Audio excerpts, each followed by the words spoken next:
యాక్చువల్గా ఈ మధ్యకాలంలో ఒక ఇంటర్వ్యూలోనో లేదా ఎక్కడ ఈవెంట్లోనో మీరు ఒక మాట అన్నట్టు గుర్తు, కష్టపడకపోతే తప్పు అని. యాక్చువల్లీ ఇప్పుడే కాదు, I think me first movie నుంచి కూడా మీరు ఎప్పుడు మాట్లాడినా, ఎప్పుడు కనిపించినా చాలా సటిల్డ్గా, చాలా మెచ్యూరిటీ మీ మాటల్లో కనిపిస్తూ ఉంటుంది.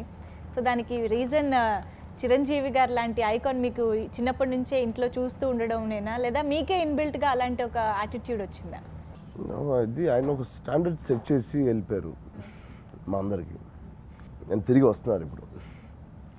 సో నిజంగా నేను కానీ కళ్యాణ్ బాబాయ్ ఎప్పుడో చెప్తాడు, నేను ఏం చేస్తే అన్నయ్య కన్నా బాగా చేస్తామని. దీంట్లో నేను కరాటే ఆయన అన్నీ నేర్చుకున్నాను, ఆయన ఒళ్ళు హోనం చేసుకున్నాడు ఆయన. సో మాకు కూడా అదే ఉంటుంది, ఏం చేస్తే ఇప్పుడు ఆయన మించి మాకు గుర్తింపు వస్తుంది అనేది ఒక తాపృత ఆయన ఉండడం వల్ల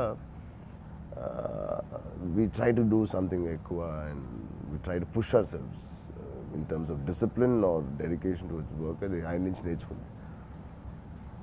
ఆయన కొడుకుగా పుట్టబోయి ఉంటే నేను ఇంత డిసిప్లిన్గా ఉండేవాడిని కాదేమో, చాలా రిలాక్స్డ్గా ఉండేవాడిని.